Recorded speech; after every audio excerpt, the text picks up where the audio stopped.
Okay, so this is an upper over the stove cabinet.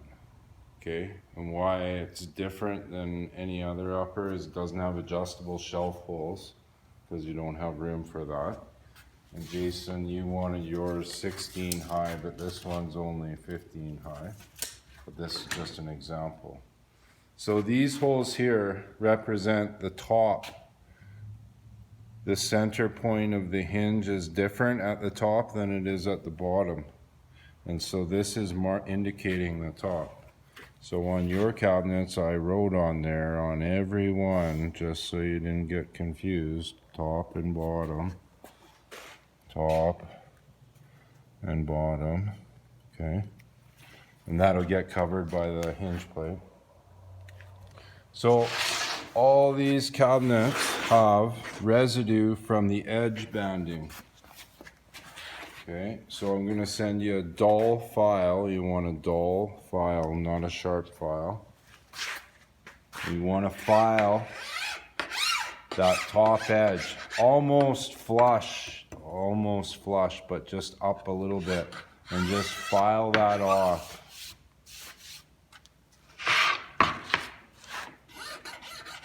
And what you're filing off is glue residue and little bumps in the edge banding.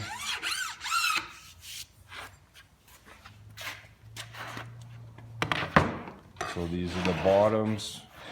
Top and bottom is exactly the same.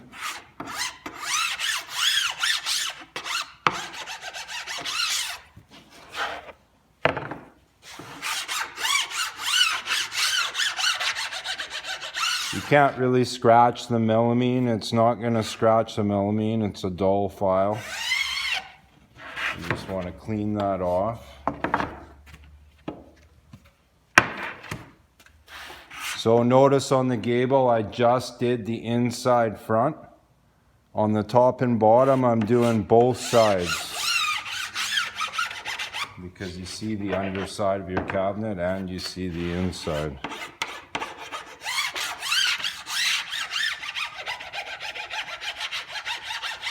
So you'll have to do this to every single part that has edge banding. All your drawers, every drawer is 4 pieces. Okay. So now, the only way to get that residue off is with lacquer thinner. And I always like to buy a metal tin, and it's less accident prone. So get your rag wet and go over it. Just go over it once to get it soft. Get it wet. And then go back and give it some elbow grease just along that edge. And if you don't do this, the dirt will start sticking to that residue right away and it'll look really gross. It's got to be cleaned.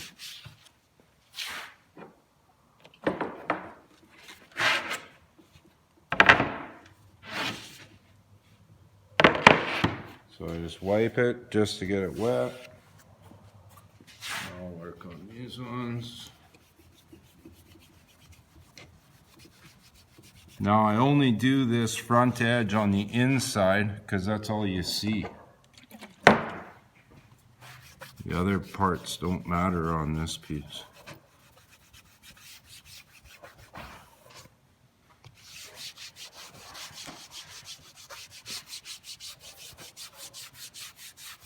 It might be hard to see, but there is a residue there, and you really have to get it off.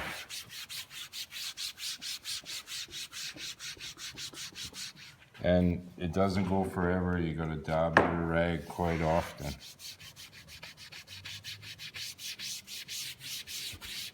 Okay, so now you're gonna say, ooh, it smells like lacquer thinner.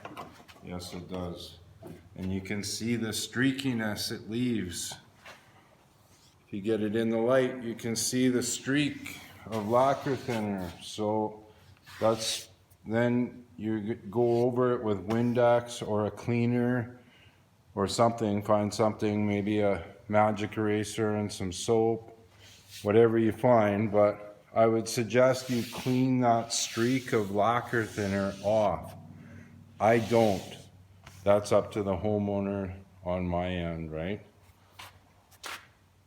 So now that those are clean, you can filed and cleaned, now we can assemble it.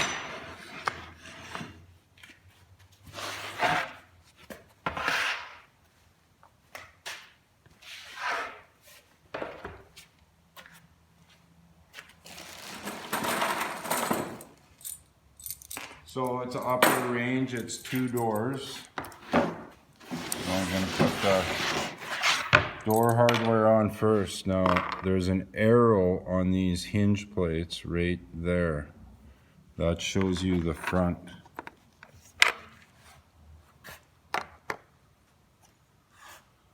So arrow to the front.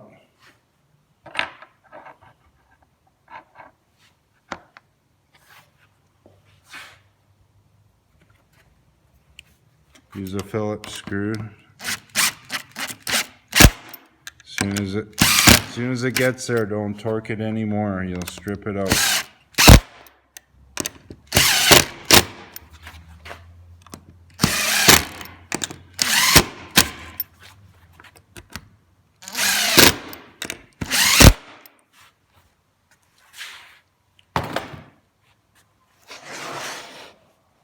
Okay. So now it's basically almost the same as a lower cabinet.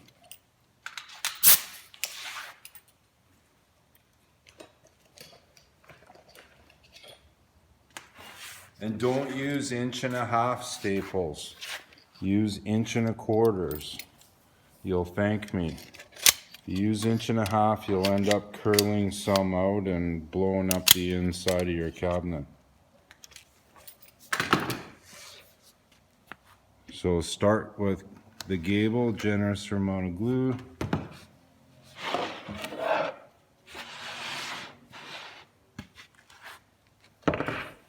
Same idea, shoulder, even, not a whole lot, but enough. Put that together flush. Put that over on your spacer.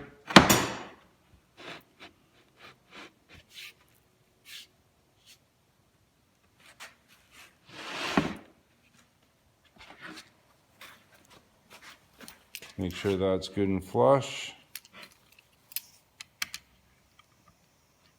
About 1 inch down.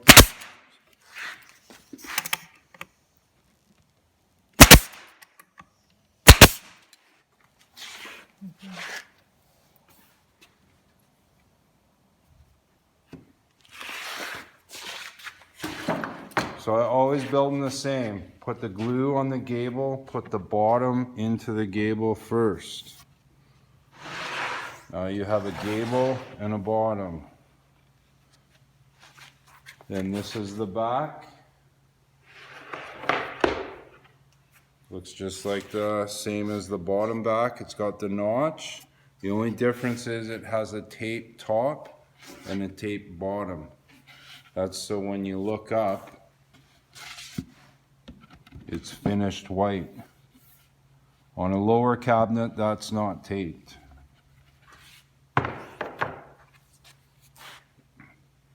Lots of glue.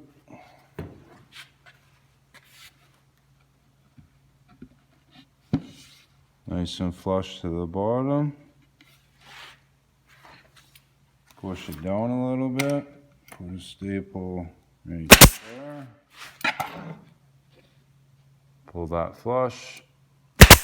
Staple. Now this is set in just a bit, so just give it a little twist. Put a staple in the center. Another one below this hole.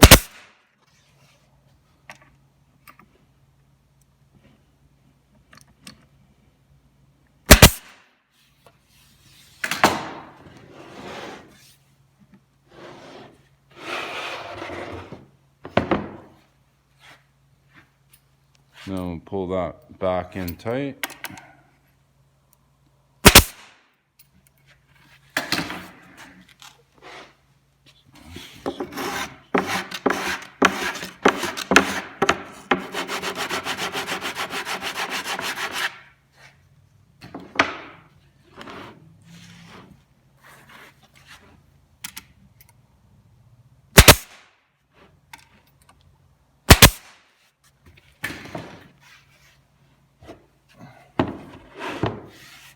Okay, so now we're gonna put the top in now, let's say. And this hole here in front of the hinge represents the top, because the measurement is 84 from the top of the cabinet to the center of the top hinge, but it's only 80 mil from the bottom of the cabinet to the bottom center of this hinge.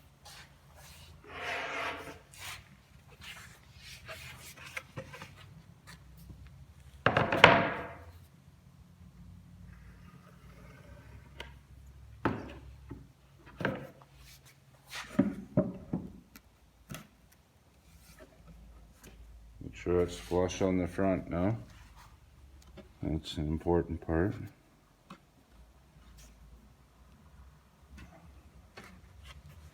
And then push it down, push the bottom down, and then put a staple from the back to the top. Make sure this is flush, put a staple. I'm going to push this in just a bit because it's a little bold. Put a staple.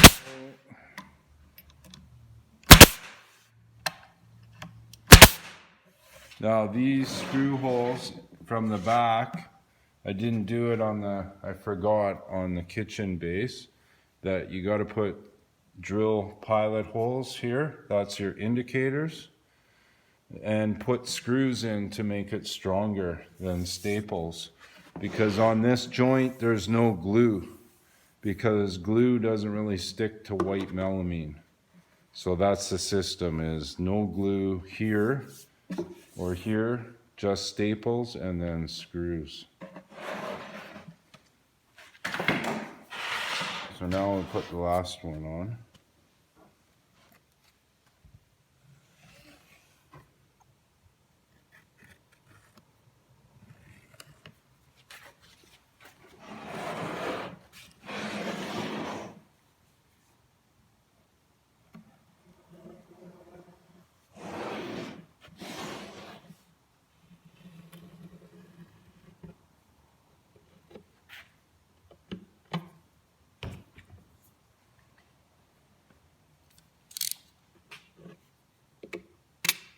Make sure you don't get anything caught in there, a piece of wood.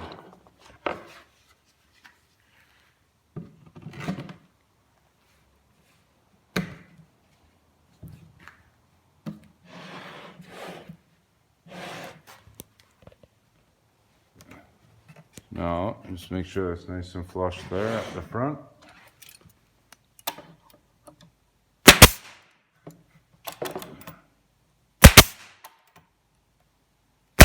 Three staples in there is good enough. Always start with the front to make sure it's flush.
So here's what I use to pre-drill it with a countersink bit.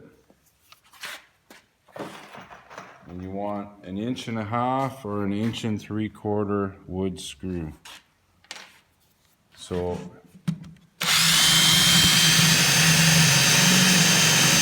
don't sink it too deep, sink it just like that so that when the screw goes in, it's flush and it doesn't strip out.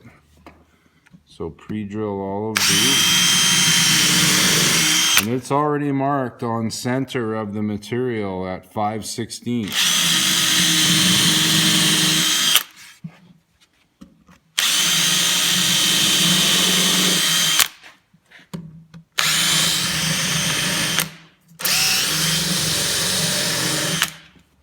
And this one doesn't have a hole, but I always put one in the middle. I always put 3. So I make my own hole here.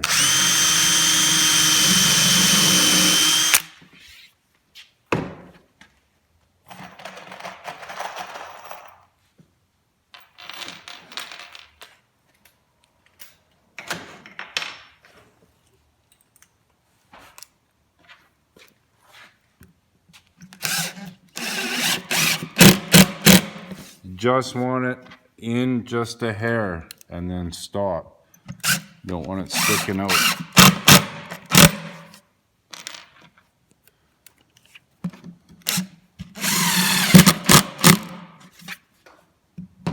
Oh yeah, and make sure that your drill bit is almost as long as your screw. Otherwise it'll split the melamine.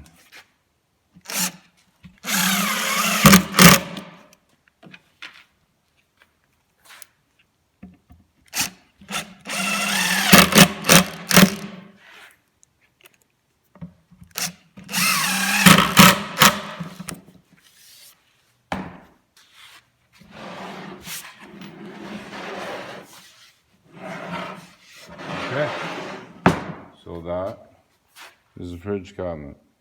Nope, the range cabinet.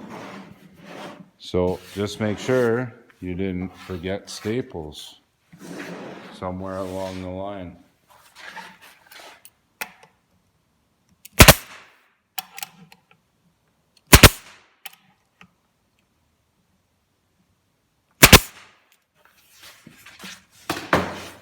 So always do a little double check.